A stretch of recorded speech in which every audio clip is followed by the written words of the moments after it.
Zee Marathi, चर्चाही होणारच.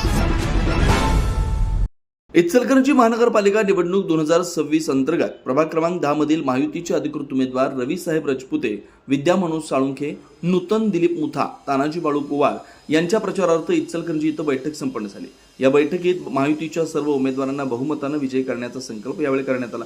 यावेळी खासदार धैर्यशील माने, माजी आमदार प्रकाश आवाडे, दिलीप मुथा, मनोज साळुंखे, पुंडलिक भाऊ जाधव, महादेवांना गौड, उल्हास सूर्यवंशी, प्रमोद बेलेकर, जयंतीभाई पटेल, खुतूब गायबान त्याचबरोबर प्रभागातील नागरिक मोठ्या संख्येने उपस्थित होते. हातकणंगले तालुका प्रतिनिधी विनोद शिंगे.